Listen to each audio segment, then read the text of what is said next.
Welcome to the wonderland stories. Hello प्यारे बच्चों, आज की कहानी का नाम है अपनी तारीफ ना करो। एक दफ़ा का जिक्र है, एक नन्हा सा चूहा, वो छोटा और तेज था। उसे नर्म सब्ज रास्तों पर भागना बहुत पसंद था। एक रोशन सुबह वो दौड़ता गया और उसने सहमी रफ्तार से एक घोंघा देखा जो सहमी घास के पास आहिस्ता आहिस्ता चल रहा था।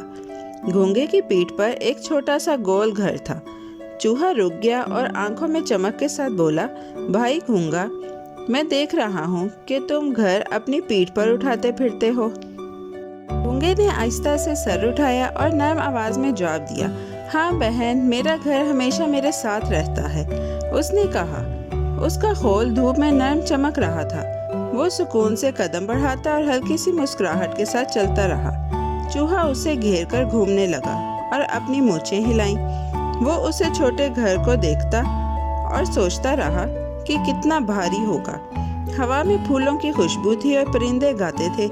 दोनों दोस्त धूप में खड़े बातें करते, जैसे छोटी मखलूकें जो दुनिया को गौर से देखती हैं। चूहा उछलकर करीब आया और थोड़ी फख्र भरी आवाज में बोला, तुम अपना घर कहीं छोड़ क्यों नहीं देते? उसने कहा और अपनी दुम झटकी। ऐसा करने से तुम तेज चल सकते हो, उसने खुशी से कहा। फिर बोला, अब मेरी तरफ देखो, मैं तो अपना घर साथ नहीं उठाता और देखो मैं कितनी जल्दी भाग लेता हूँ। उसने एक छोटा सा चक्कर लगाकर अपने नन्हे कदम दिखाए और हवा अपनी मूंछों पर महसूस की। चूहा तेजी से गोल चक्कर में भागा ताकि अपनी रफ्तार दिखा सके। उसके पांव नर्म जमीन पर तेजी से दौड़ रहे थे। घोंघा आराम से देखता रहा और अपनी छोटी आंखें नर्म मोतियों की तरह झपकाता रहा। उसने न डांटा न जल्दी की, वो खामोश और सुकून से सुनता रहा। चूहा हवा और अपनी रफ्तार से खुश था। उसे अपनी नंगी टांगों की तेजी पसंद थी। मैदान धूप में चमकता था और उनकी आवाजें घास पर नर्म घंटियों की तरह लग रही थीं। वो दोनों नीले आसमान के नीचे बातें करते रहे। चूहा अपनी तेज टांगों की तारीफ करता और घोंघा अपने घर की सुकून वाली बातें कहता। उनकी बातों के साथ घास की सरसराहट और भिनभिनाते मक्खियों की आवाज मिल गई। चूहा इधर उधर दौड़ता रहा और घोंघा आहिस्ता आहिस्ता चलता, जैसे हर कदम एक कहानी सुना रहा हो। मैदान पुरसुकून था, लेकिन फिर दूर कहीं कुछ बदला। हवा अलग सी लगी और उनकी आवाज़ एक लम्हे के लिए रुक गई।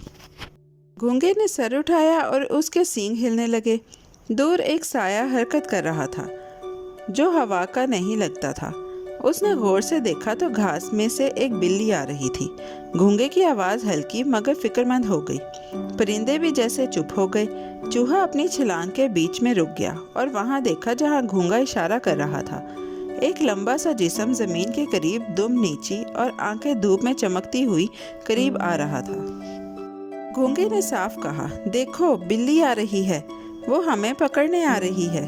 अगर जिंदगी की हिफाजत चाहिए तो दौड़ जाओ। उसकी आवाज़ मजबूत लेकिन फिक्रमंद थी। वो चाहता था कि चूहा सुन ले और बच निकले। चूहे का दिल जोर जोर से धड़कने लगा। उसके पांव कांपने लगे, लेकिन वो अपनी तेजी दिखाने को बेताब था। उसने घोंघे की बात सुनी मगर इंतजार नहीं किया।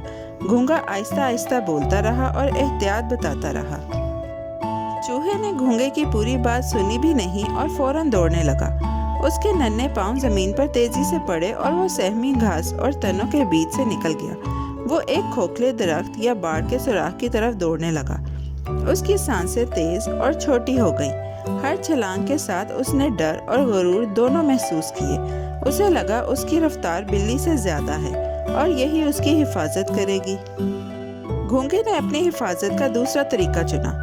उसने अपने जिस्म को अपने खोल के अंदर खींच लिया और दरवाजे की तरह बंद कर लिया। वो बिल्कुल खामोश और साकिन हो गया। उसका गोल खोल उसे ढककर गर्म और महफूज रखता रहा। वो भागा नहीं, उसने जल्दी नहीं की। उसने अपने नन्हे घर पर भरोसा किया और खामोशी से इंतजार करता रहा। अंदर बैठकर वो सुकून महसूस कर रहा था। बिल्ली नर्म कदमों से नजदीक आई। उसकी आंखें चमक रही थीं और दुम हिल रही थी। वो घास सूंघती और ध्यान से देखती रही।